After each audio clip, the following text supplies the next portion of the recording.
What's up, guys? It's Matt here with Tanks Lawn Maintenance. It is currently 7:51 a.m.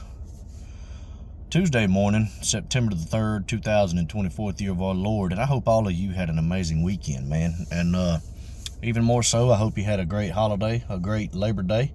I hope none of y'all worked, man. If you did, I get it. I've had to do it too.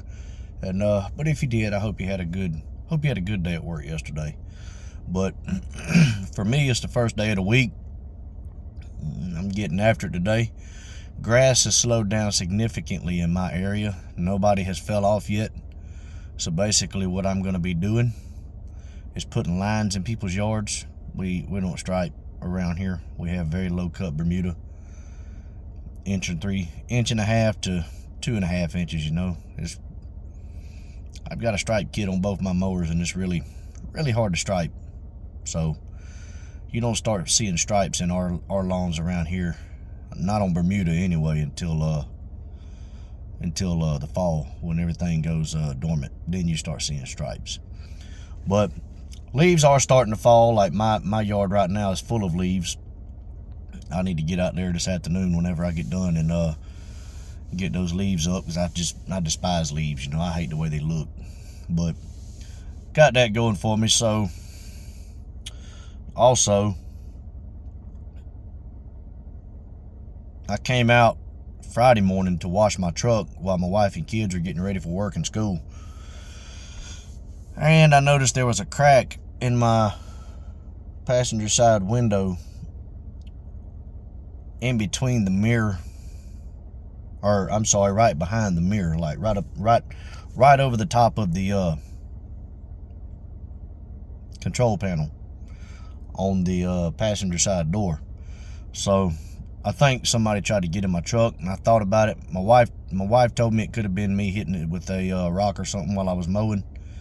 And I thought about it this morning. There's no way that could have happened, because, at least not on that side anyway, because I park on the opposite side of the street from where I mow. That way I'll have a big space to blow off if need be, and I can get everything off of the road.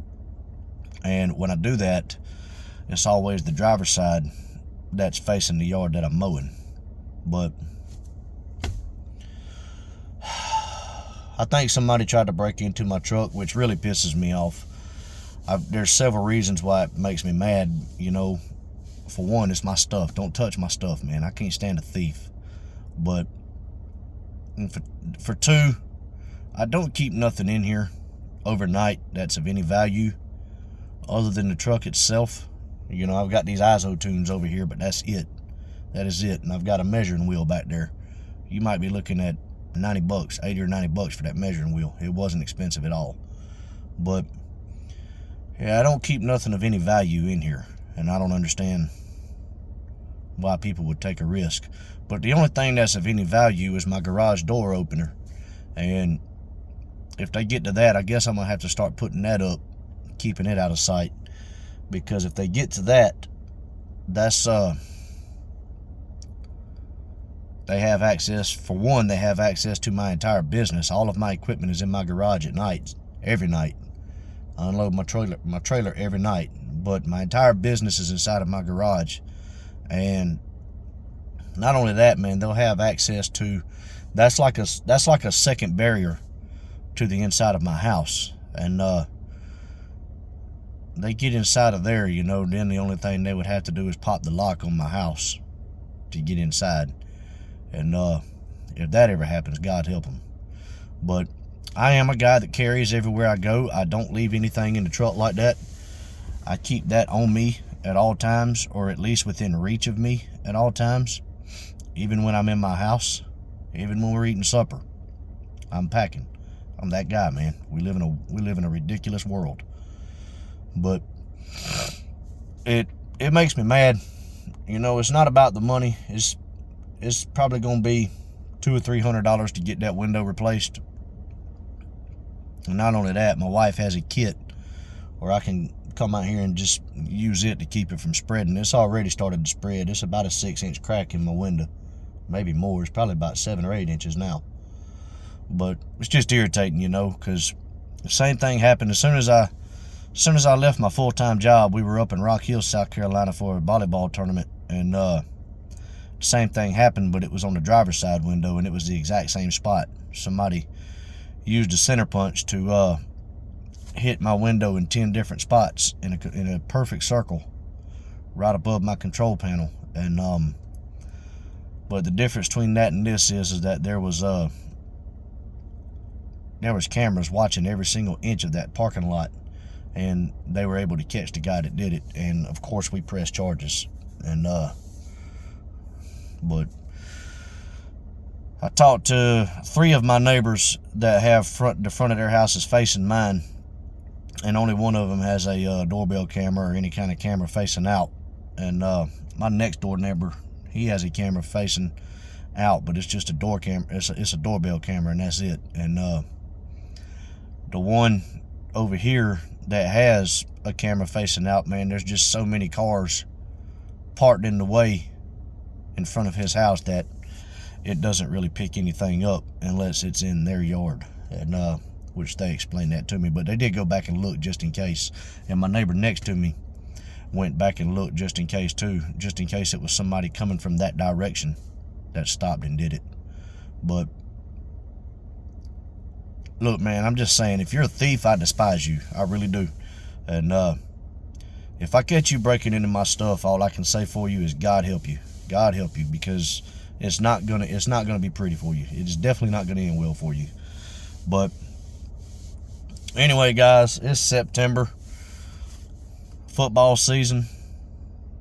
College football kicked off last weekend, but the bulk of it kicked off this weekend. And NFL starts next weekend.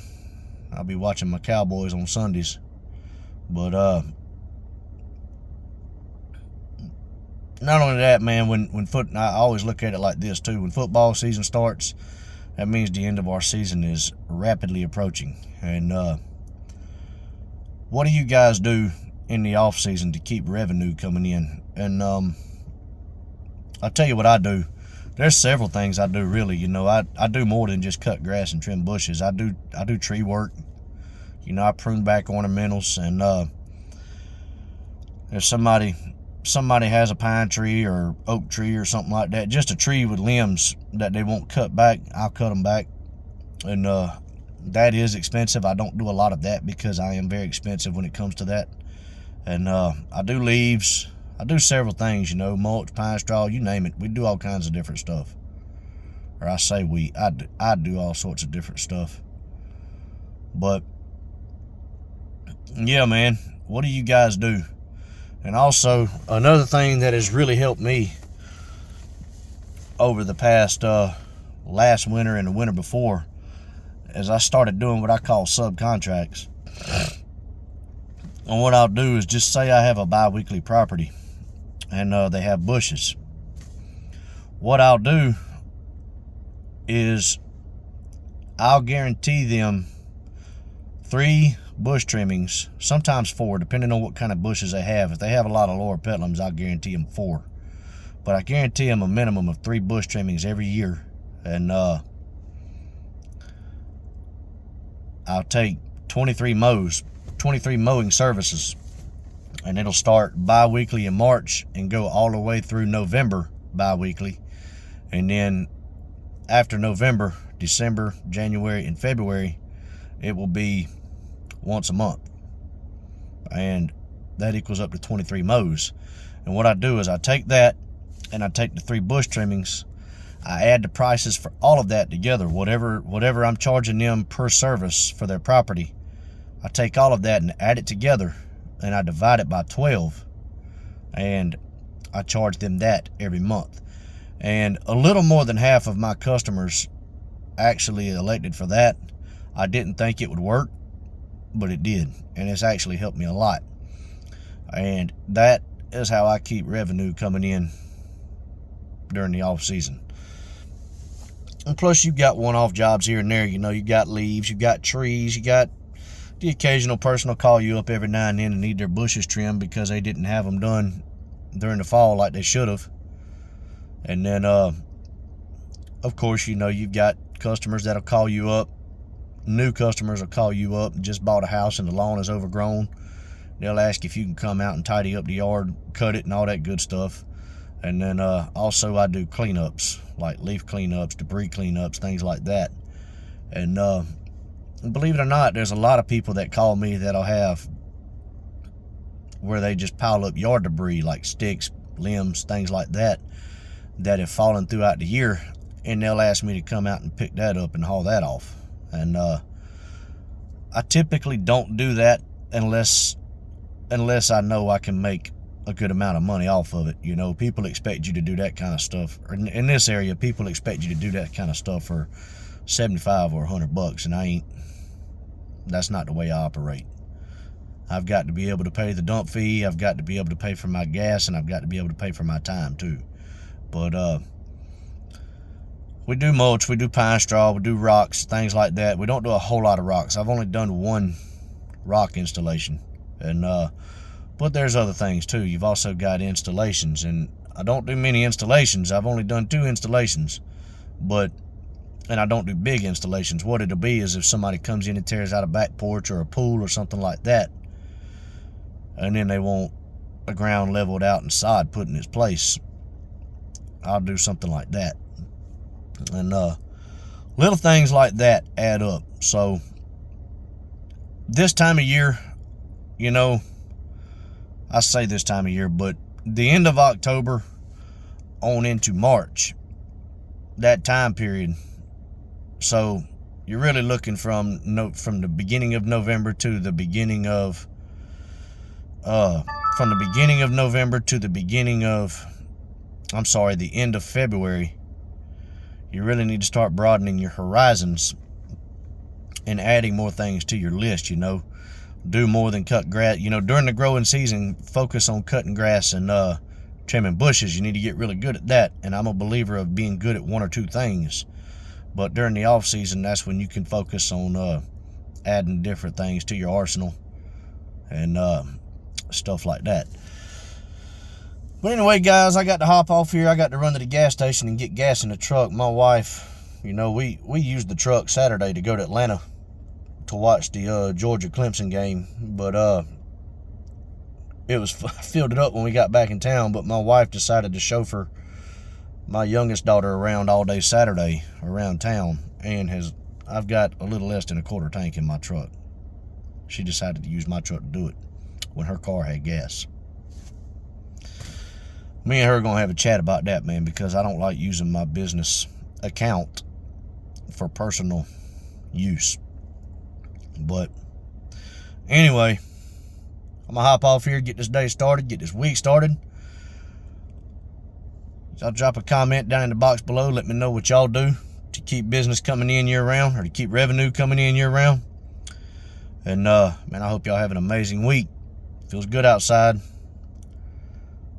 But look here, man. Y'all keep cutting that grass and keep making that money. Holla at y'all. Bye.